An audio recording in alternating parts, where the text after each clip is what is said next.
지금부터 고등 독서 미래행 수업을 진행하도록 하겠습니다.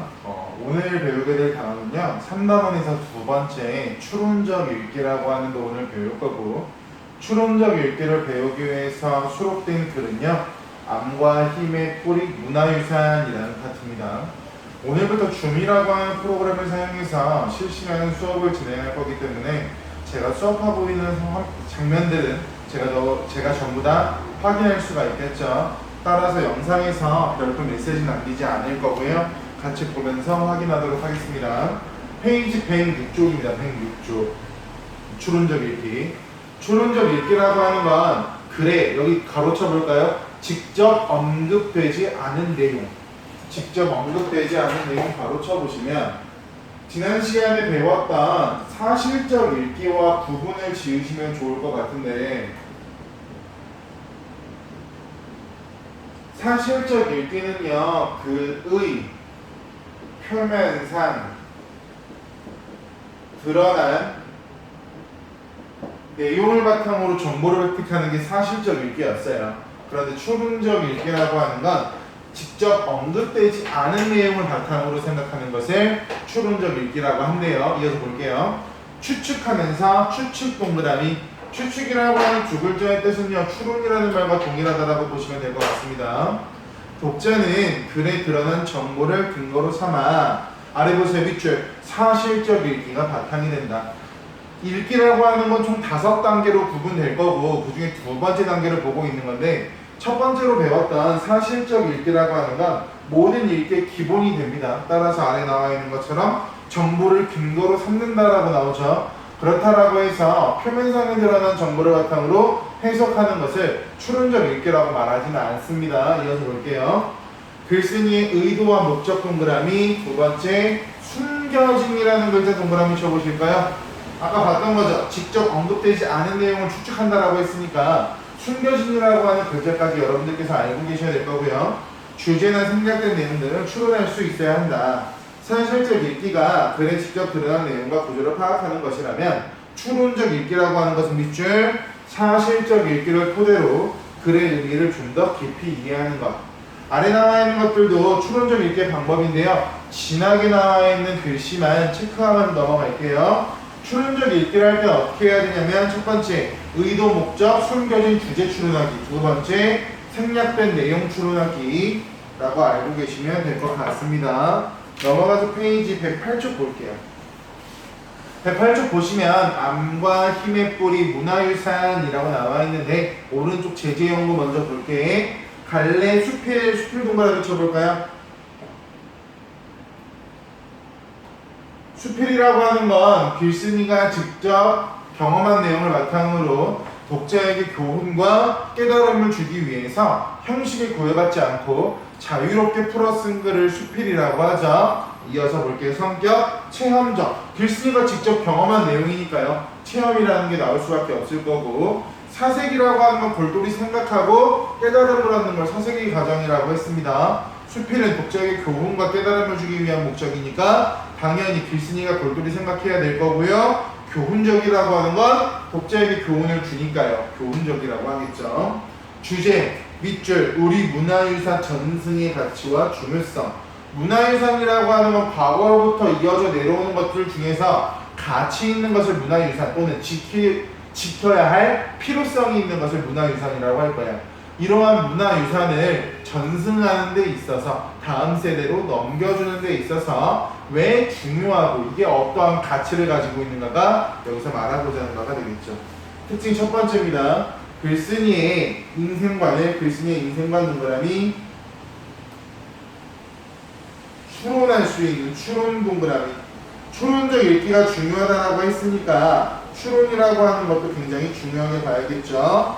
밑줄, 경험과 생각들을 소개. 그러면 글쓴이의 경험을 바탕으로 글쓴이가 전달하고자 하는 바를 우리가 추론해야겠죠. 두 번째, 농촌 생활에서 겪었던 경험과 경험 동그라미. 수필이잖아요.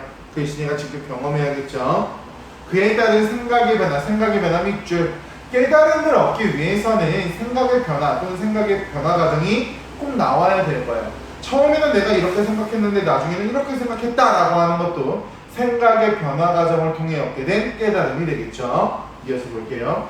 우리 문화유산에 대한 가치를 그와 상반되는 대상에 비교하여 서술하고 있다니까 상반되는 대상과 비교 대조하고 있다라고 하는 포인트도 잡고 들어갈 수가 있겠죠. 같이 본문 보겠습니다. 내용이 좀 낯설고 어려울 거예요. 나는 나 동그라미 치셔야죠. 여기 나와 있는 나라고 하는 대상이 바로 글쓴이가 될 거야. 이게 바로 수필의 특성이죠. 나는 문화유산을 문화유산 동그라미 여기서 말하는 문화유산이라고 하는 게 중심 소재 같은 말로 제재라고 하겠죠.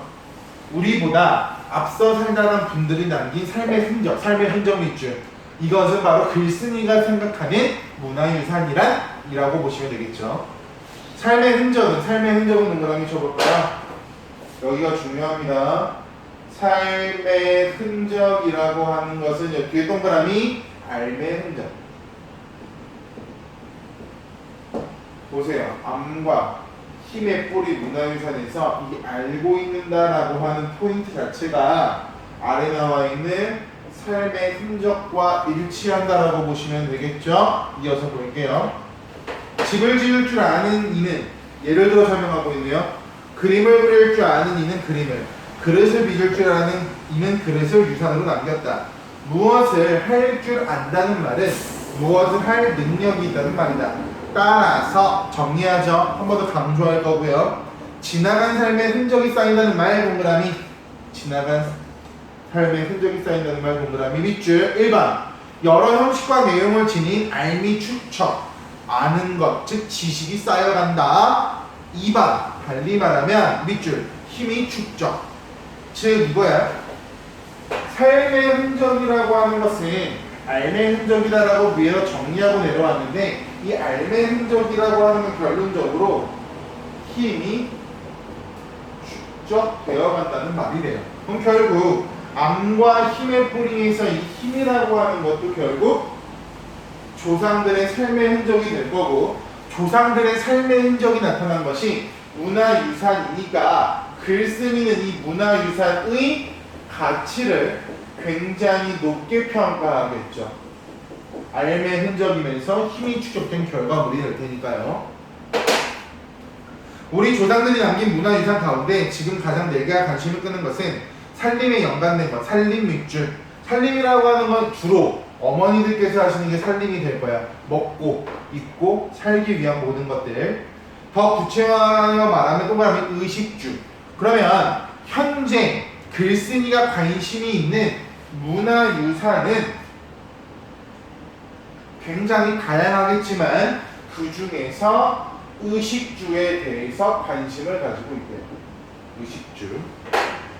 잘 살던 사람들의 고급 문화와 연관된 것도 더러 눈길을 끌지만 밑줄 어렵게 살던 이들이 남긴 생활 문화의 흔적이 내 삶에 더 큰 힘을 준대요. 그럼 글쓴이는요 화려하고 조금 더 넉넉한 삶이 아니라 소박하고 소소한 삶을 지향하는 사람이라고 할 수 있겠죠. 대학 교수직을 버리고 밑줄 농사를 짓겠다고 결심. 그러면 대학 교수라고 하는 돈을 잘 벌 수 있는 수단이 있지만 그걸 다 내팽개치고 농사를 지으러 갔다라고 하니까 소박하겠죠. 소소하겠죠. 하지만 대학 교수가 농사를 짓는 방법에 대해서는 이론적으로는 알겠지만 실제 경험해보지 않았기 때문에 실천 능력 자체 떨어질 겁니다. 같이 볼게요. 나는 농사일에 젖먹이나 다름없다, 즉 서툴다. 비유적인 표현. 의식주에 필요한 것을 기를 줄도 모르는 처지다. 아는 게 없으니 힘도 없다. 네모 쳐볼까요? 아는 게 없으니 힘도 없다. 즉 앞에 나왔던 알미라고 하는 것과 힘이라고 하는 이 두 가지 요소는 글쓴이의 입장에서는 비례한다라고 보는 게 되겠죠. 아는 게 있어야 힘이 있다. 비례한 게. 따라서 여기 동그라미 쳐보자. 농촌 문화의 유산은 이어받느냐? 그럼 농촌 문화의 유산을 이어받는 일이라고 하는 건 농촌과 관련된 문화유산이 되겠죠. 이어서 볼게요. 이는 나에게 심리학을 높이고, 즉 아름다움을 찾는 안목을 높이고 삶의 질을 조금 더 높이는 일이 아니라 밑줄 살아남을 길을 찾는 절박한 생존의 문제.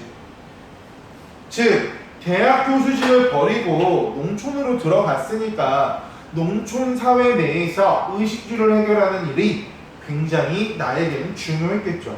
아, 농촌이 아름답네. 아, 벼가 굉장히 무르익어서 풍경이 이뻐. 이런 풍경을 감상하는 문제에서 국한되는 것이 아니라 지금 나는 생존과 직결된 상황이 되기 때문에 의식주와 관련된 농촌의 문화유산에 가장 큰 관심을 가지고 있었다고요. 이어서 보겠습니다. 내가 사는 농가의 뜰에는 여러 가지 나무가 서 있다. 내가 사는 농가의 뜰 네모 쳐보자. 그럼 결국 내가 사는 농가의 뜰은요, 의식주와 밀접한 관련을 맺고 있는 농촌의 문화유산이 조금은 반영되어 있을 거야. 또는 반영되고 싶을 거고요. 같이 볼게. 조그만 하단에는 꽃도 있다. 여기 네모 쳐보자. 잘 꾸며놓은 도시의 정원. 그럼 당연히 잘 꾸며놓은 도시의 정원이라고 하는 건 보기 좋게 구성을 해놨을 테니까 의식주와는 연관성이 떨어지겠죠. 그럼 이 두 가지는 자연스럽게 대조적인 의미를 가질 거야. 초라하기 짝이 없는 뜰이다. 소나무, 회양목, 흰나물로 대표되는 늘 푸른 나무는 한 그루도 없고 겨울에는 살풍경하기까지 하다. 그러나 세모, 그러나 이렇게 볼품은 없지만 밑줄 나의 농가의 뜰에는 눈여겨보면 볼수록 가꾼 분의 슬기로움에 놀라게 된다. 이어서 볼게요. 잘 손질된 앙증맞은 상록수로 꾸며놓은 정원은 조선식 정원이 아니다.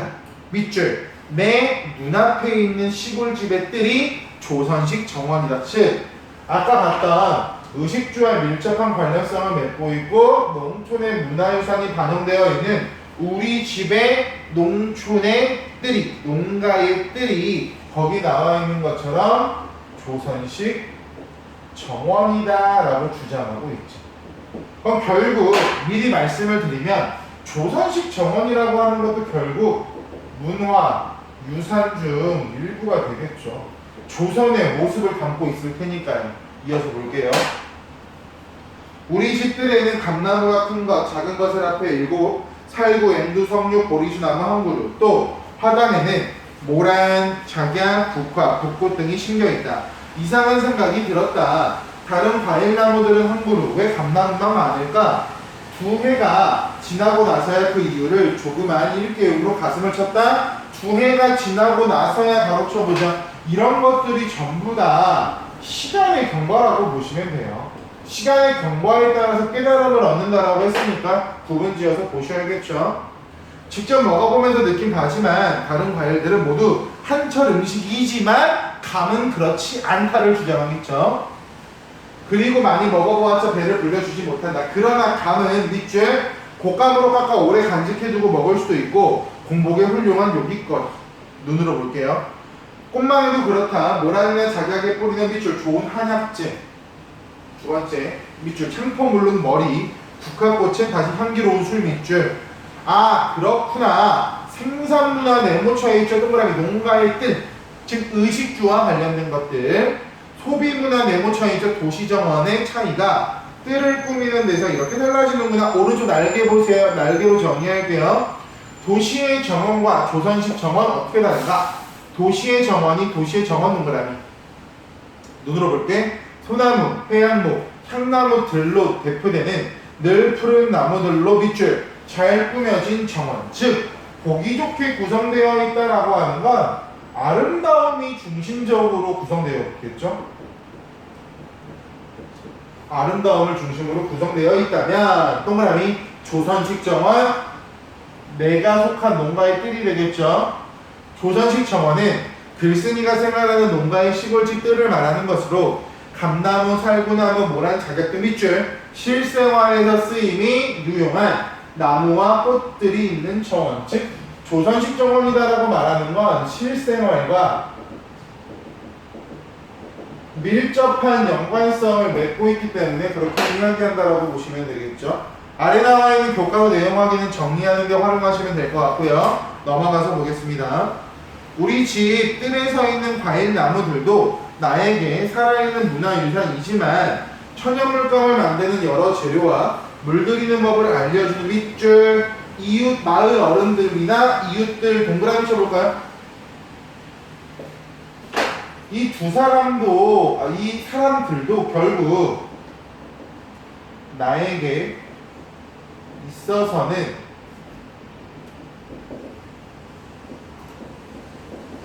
문화유산처럼 느껴질 거예요. 왜 그런지 봅시다. 내가 대학 교수직을 버리고 농가로 내려갔습니다. 그럼 농가로 내려가서 그 지역에서 계속 살고 있던 사람들에게 여기서 어떻게 살아야 돼요? 라고 물어본다면 그 사람들은 지금까지 살아온 삶의 흔적을 바탕으로 자기들이 알고 있는 걸 전달해 줄 거고, 글쓴이가 삶의 흔적을 바탕으로 무언가를 알아가기 시작한다면 그것이 바로 글쓴이에게는 힘이 축적되는 효과를 가지고 올 거야. 결국 나에게 있어서 마을 어른이나 이웃들이 문화유산이 되는 이유는 내가 살아가는 데 있어서 필요한 암과 힘의 원천이 될 수가 있기 때문에 당연히 마을 사람들이나 이웃도 나에게 있어서는 문화유산의 역할을 하겠죠. 훌륭한 문화유산이라고 할 수 있다. 바로 뒷문장에 바로 나오죠. 지난해 여름부터 우리는 배에 천연물감을 들이는 시험을 해왔고 풋감을 찧어 가롯을 만들었는데 한겨울이 되어 일손이 한가해지면서 실험의 범위를 넓혀갔다. 뭐 이런 것들이 재료들에 대해 열거법이라고도 볼 수 있겠죠. 붉은색과 푸른색을 얻기 위해 잎꽃과 쪽의 씨앗을 구해 밭에 뿌렸고 처음 출발은 염료산업이 공해산업인데다 살갗에 닿는 인공염료가 건강에 이롭지 않으리라는 생각에서 이루어졌는데 이라는 틈틈이 물드는 옷감이 이새 자그마치 50가지가 넘는다.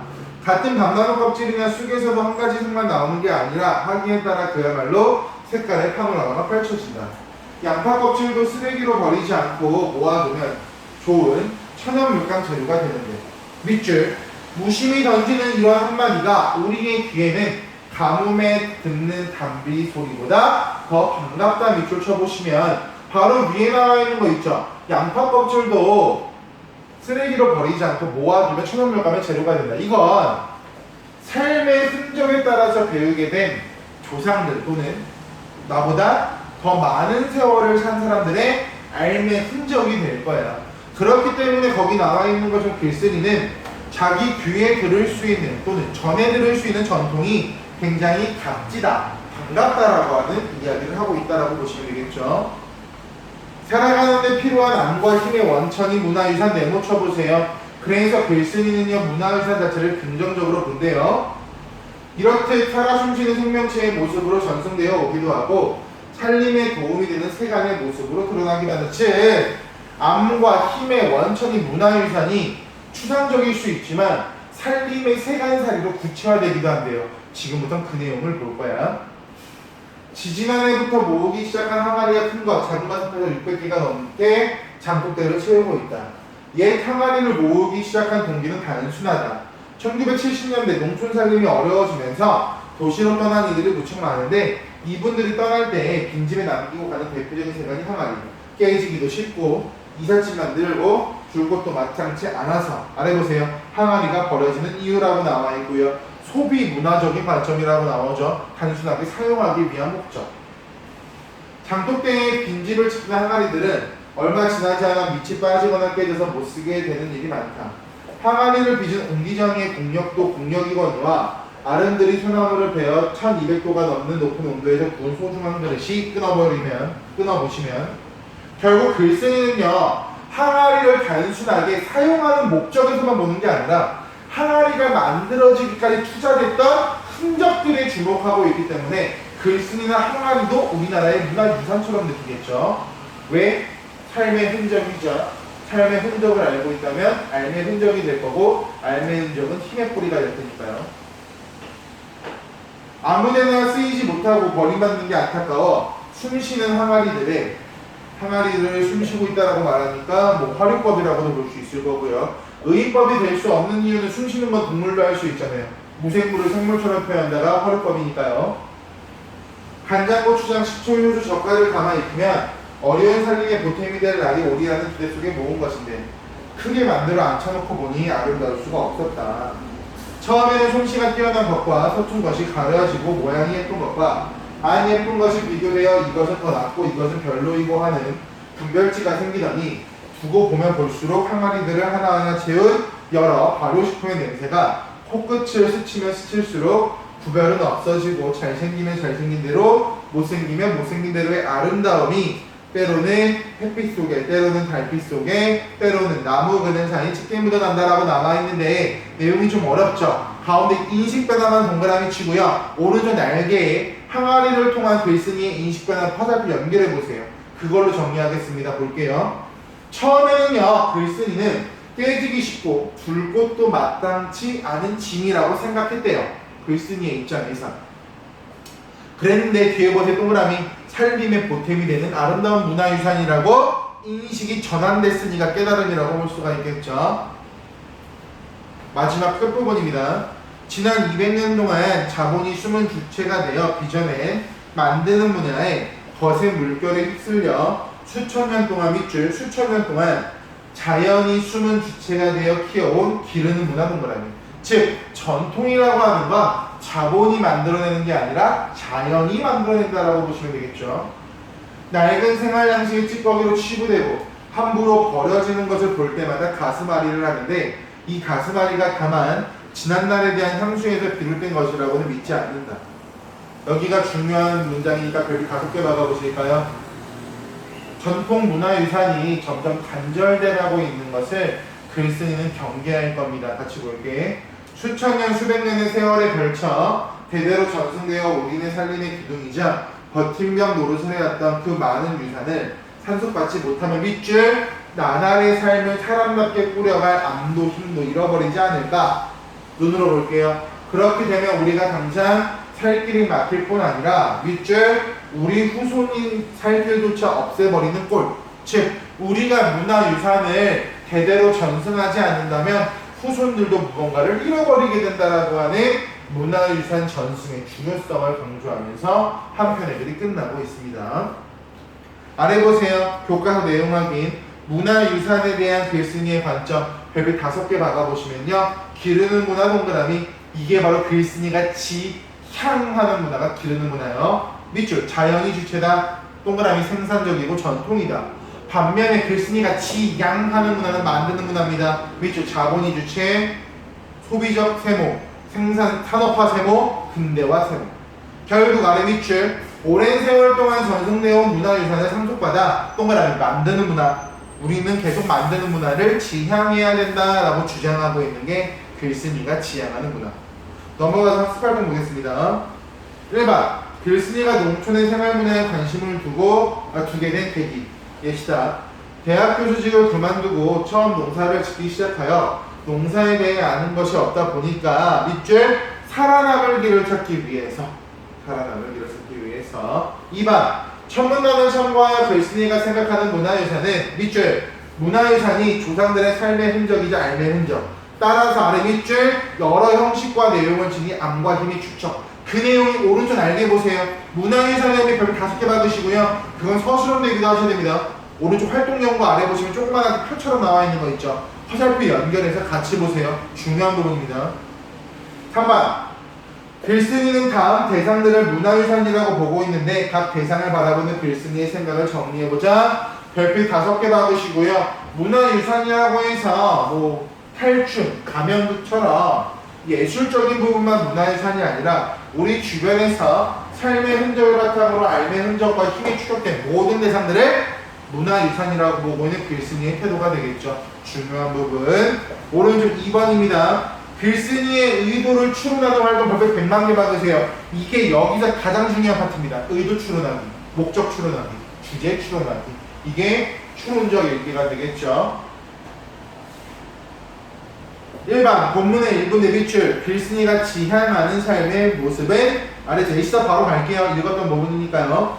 전통 문화유산의 소중함 밑줄 1번 전통 문화유산의 소중함을 알아야 된다. 2번 옛 사람들이 남긴 생활 문화를 지켜야 된다. 3번 소박하고 실용적인 생활을 추구한다. 2번 글쓴이의 의도 추론하기. 상록수로 꾸며놓은 아름답고 화려한 정원보다 밑줄 비교적 초라해 보이는 시골집들의 모습이 우리 전통문화유산으로서의 조선식 정원의 모습에 더 가깝다. 즉 실생활과 밀접한 연관성을 가지고 있는 게 조선식 정원이다. 서양식 정원은요 신미안적인, 즉 신미안이라고 하는 건 아름다움을 감상하고 아름다움을 바라보는 눈을 신미안이라고 설명합니다. 서양식 정원은요 아름다움이 굉장히 중요했어요. 고풍스럽고 예술적인 모습들. 하지만 조선식의 정원들은 그거와 반대되는 거였죠. 실생활과 밀접해서 의식주와 연관성을 갖고 있거나 내가 하루하루 생활하는 데 있어서 밀접한 연관성을 가지고 있어야 됐어요. 아래 자본에 만드는 문화, 자연에 기르는 문화, 글쓰는 자연의 기르는 문화를 지향한다라고 했으니까 구분 지으시고요. 오른쪽 날개 활동 연구 보시면 글쓴이의 의도나 관점 추론하기, 조선식 나무의 정원이라고 나와 있는 건 읽어보시면 될 거고요. 참고 자료에 글쓴이의 의도를 추론하며 읽는 방법 별빛 3개 받으시고요. 헷갈리게 나오면 객관식 문제나 서술형 문제로 쓰라고 할 수도 있으니까 꼼꼼히 보세요. 이건 한번 쭉 읽어보시면 크게 어렵진 않으실 것으로 판단됩니다.